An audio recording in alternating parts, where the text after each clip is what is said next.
नमस्कार प्यारे बच्चों, मीनाक्षी ई ट्यूटर चैनल में आपका स्वागत है। इतिहास के बारे में एक धारणा है कि इतिहास एक बोरिंग सब्जेक्ट है, लेकिन वास्तव में इस धारणा को हम गलत सिद्ध कर सकते हैं जब इतिहास को क्रमबद्ध तरीके से सीखा जाए और रुचिपूर्वक तरीके से सीखा जाए। तो इसी अवधारणा के साथ शुरू करते हैं अपना आज का टॉपिक, हड़प्पा सिविलाइजेशन। मिस्र और मेसोपोटामिया की सभ्यता के समान ही हड़प्पा सभ्यता भी बहुत प्राचीन सभ्यता मानी जाती है। अगर हम रेडियो कार्बन पद्धति की बात करें तो इसका टाइम पीरियड था 2500 से 1750 ईस्वी पूर्व, लेकिन हाल फिलहाल में जो खुदाई हुई है आप देख पा रहे हैं, एक मैंने मैप का इस न्यूज़पेपर की कटिंग से आपको पता लगेगा कि ये सभ्यता लगभग 5000 वर्ष पूर्व पीछे जा चुकी है। 12,99,600 वर्ग किलोमीटर में फैली हुई सभ्यता थी। अर्थात हम कह सकते हैं कि इतनी विशाल सभ्यता। हमारे सामने सवाल खड़ा होता है कि इसका पता कैसे लगा। इस सभ्यता के बारे में शुरुआत में ब्रिटिश सरकार में 1826 में चार्ल्स मैसन ने सभ्यता का पता लगाया था। तो कई बार क्वेश्चन आ जाता है कि सबसे पहले इस सभ्यता के बारे में जानकारी कब मिली और किसके द्वारा मिली, तो उसका नाम है चार्ल्स मैसन। उस समय रेलवे लाइन बिछाने का ट्रेंड चल रहा था अंग्रेजों में, तो कराची से लाहौर के बीच में रेलवे लाइन बनाने का जो कार्य था वो चार्ल्स मैसन को सौंपा गया। तो चार्ल्स मैसन ने ब्रंटन बंधुओं की सहायता से ये काम करना शुरू किया। तो जैसे ही उस एरिया में खुदाई हुई, वहां देखा गया कि लोग जो है पक्की ईंटों के मकानों में रह रहे हैं। उन्हें बड़ी हैरानी हुई कि ये पक्की ईंटें आई कहां से, और खुदाई में भी जो ईंटें मिल रही थी वो वास्तव में इतनी मजबूत ईंटें थी। उनका अनुपात था, कई बार एग्जाम में क्वेश्चन ये भी पूछ लिया जाता है कि वहां जो ईंटें मिली हैं उनका अनुपात क्या था। तो उनका अनुपात था 4:2:1। इसको लर्न करने का एक बेटर ऑप्शन है, 4 का आधा होता है 2 और 2 का आधा 1। तो वहां की जो ईंटें थी उनका अनुपात था 4:2:1। खैर, सिविलाइजेशन के बारे में इस समय कोई काम नहीं हुआ और ट्रैक बिछाने के बाद काम को रोक दिया गया। 1861 में भारतीय पुरातात्विक विभाग की स्थापना हुई अलेक्जेंडर कनिंघम के नेतृत्व में। ये भी एक क्वेश्चन बन जाता है कि सबसे पहले जो पुरातात्विक विभाग के अध्यक्ष थे वो कौन थे, तो अलेक्जेंडर कनिंघम।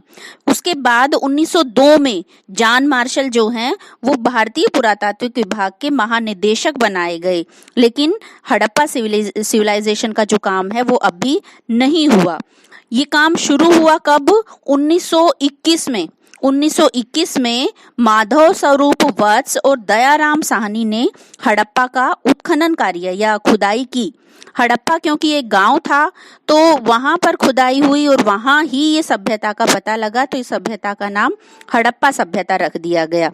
बाद में जैसे जैसे यहाँ के रहस्य सामने आने लगे तो खुदाई का कार्य जोरों पर शुरू हुआ। इसके ठीक 640 किलोमीटर दूरी पर एक और स्थान खोजा गया जिसका नाम था मोहनजोदाड़ो। मोहनजोदाड़ो की जो खोज हुई वो हुई थी राखल दास बैनर्जी। अब उस खुदाई के कार्य में इतनी क्यूरियोसिटी बढ़ी कि वो जोरों पर शुरू हो गया और लगभग आज तक की अगर हम बात करें तो 1400-1500 साइट्स की खोज हो चुकी है। और बड़ी हैरानी करने वाली बात यह है कि इसकी शुरुआत जब पाकिस्तान में हुई तो वहां आज भी 475 साइट्स खोजी जा चुकी हैं और सबसे ज्यादा साइट्स खोजी गई हैं वो है भारत में लगभग इसकी 925 साइट्स खोजी जा चुकी हैं और अफगानिस्तान में 2 साइट्स हैं। इतना सब होने के बावजूद भी यहाँ महत्वपूर्ण बात ये है कि यहाँ इतनी साइट्स यानी कि 1400-1500 साइट्स के बावजूद 6 नगरी ही ऐसे हैं जिनको महानगर की या बड़े नगरों की संज्ञा दी जा सकती है। वो 6 नगर हैं मोहनजोदाड़ो, हड़प्पा, चूंदड़ो, लोथल, कालीबंगा और बनावली। अब यहाँ हम बात करते हैं ट्रिक्स की। सबसे पहले जब ये साइट्स खोजी जा रही थी या हड़प्पा से संबंधित जो जानकारी मिल रही थी उनमें सबसे जो नाम आए हैं उनका नाम है कनिंघम, चार्ल्स मैसन और जॉन मार्शल। इसको लर्न करने की एक छोटी सी ट्रिक हमने जो तैयार की है वो है कनिंग मौसी ने मैसेज किया। कनी से कनिंघम, मौसी से मार्शल और मैसेज किया से चार्ल्स मैसन। अब हम लर्न करते हैं एक ट्रिक से, जो ये 6 नगर हमें यहाँ खुदाई में विशेष तौर पर मिले हैं। वो 6 नगर जिसका हम पहले ही एडवांस में जिक्र कर चुके हैं, मोहनजोदाड़ो, हड़प्पा, चोंदड़ो, लोथल, कालीबंगा और बनावली। तो इसको लर्न करने की एक ट्रिक है, मोहन, काली, चुंदड़ी, बना, लो।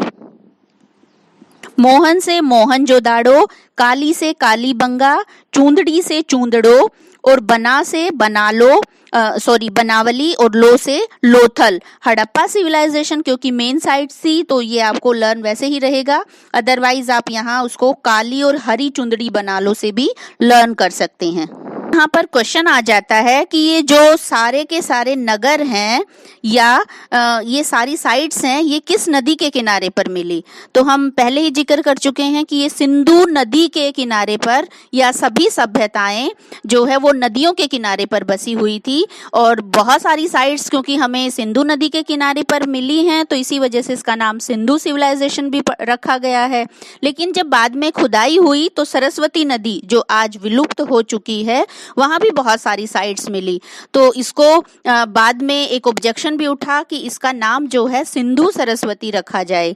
तो खैर ये दूसरी बात है कि अभी तक इसका नाम सिंधु सरस्वती है या सिंधु घाटी की सभ्यता ही हम इसको पढ़ते आ रहे हैं। लेकिन साइट्स को जो नदियों के किनारे पर बसे हुए थे उसको लर्न करने की एक बेस्ट ट्रिक अब हम आपको बताएंगे। जैसे सबसे पहला जो हमारा नगर था वो था मोहनजोदाड़ो। तो मोहनजोदाड़ो को लर्न करने का एक बेस्ट तरीका क्या है, मोहनदास करमचंद गांधी, आपको नाम याद होगा ये मोहनदास करमचंद गांधी, गांधी जी का पूरा नाम था। तो मोहनदास यानी कि मोहन जो जोदाड़ो है नगर, वो राखल दास बनर्जी की अध्यक्षता में इसको खोजा गया। यहाँ आप इसके उत्खननकर्ता का नाम लर्न कर सकते हैं। दूसरा है हमारा कि ये किस नदी के किनारे पर स्थित था, तो उसको लर्न करने की एक ट्रिक है, मोसी कोट चुंदड़ी लाई, अर्थात जो मोहनजोदाड़ो है वो सिंधु नदी के किनारे पर स्थित है। यानी कि मोहन से मोसी मतलब मोहनजोदाड़ो और सिंधु नदी। इसके अलावा आप जो दूसरे शब्द हैं कोट और चुंदड़ी, यहाँ से कोट दीजी जो एक साइट मिली है हमें पाकिस्तान में, और चूंदड़ो जो साइट है वो दोनों ही यानी कि मोहनजोदाड़ो, कोट दीजी और चूंदड़ो ये सिंधु नदी के किनारे पर स्थित हैं। अगला केंद्र है हमारा हड़प्पा। एक नारा आप बहुत बार लगाते हैं, हर हर महादेव। तो हर हर महादेव से हम हड़प्पा साइट को लर्न कर सकते हैं। जैसे है से हड़प्पा, रे से रावी नदी, मैं से माधोराम वत्स और द से दयाराम साहनी। तो हर महादेव से आप इसको लर्न कर सकते हैं। अगर आप इन्हें लिखेंगे जैसे कि मैंने लिख के दिखाया हुआ है, इसमें टोटल 21 वर्ड्स हैं और 21 वर्ड्स से हम लर्न कर सकते हैं। इस साइट की खोज हुई थी 1921 में।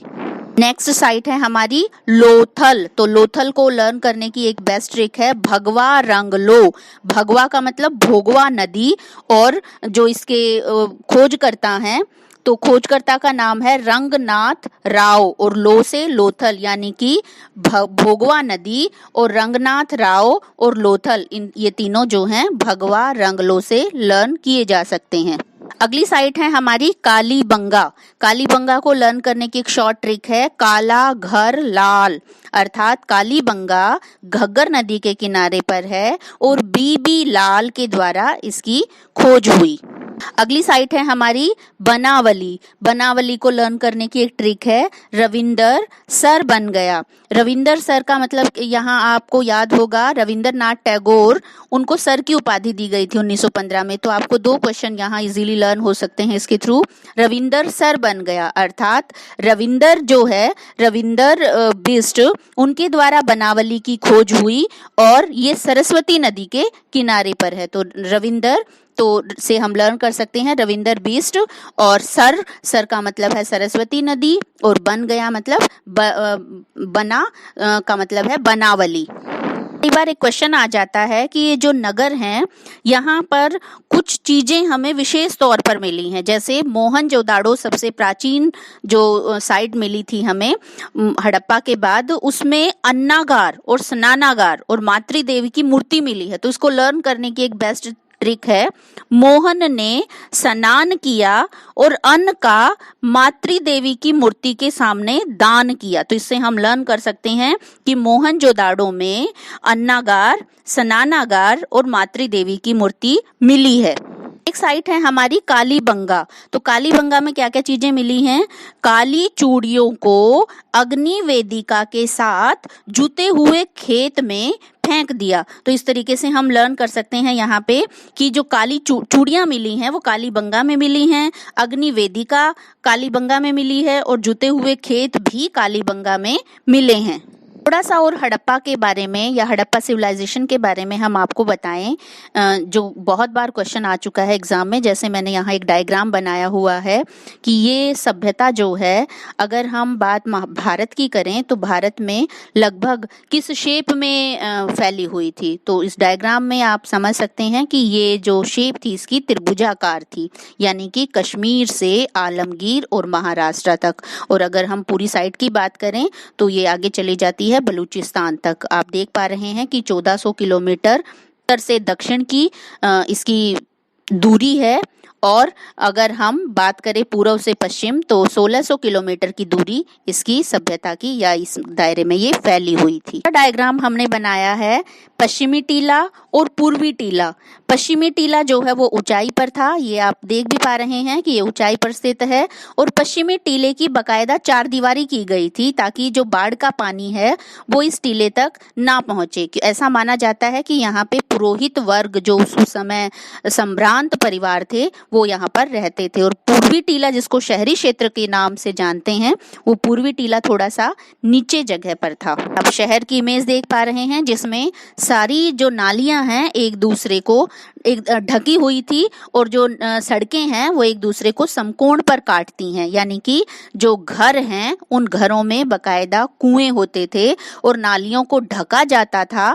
और आपको बड़ी हैरानी होगी जानकर कि आज जैसे हम पश्चिमी टॉयलेट यूज करते हैं, उस समय में भी पश्चिमी टॉयलेट यूज किए जाते थे और बकायदा सीवरेज सिस्टम थे।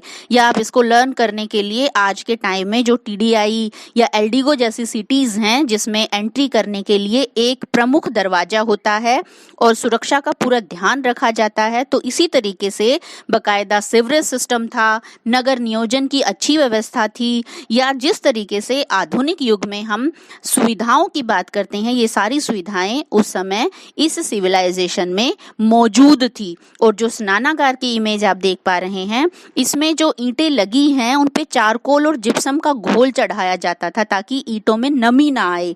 तो कितनी महान सभ्यता थी ये।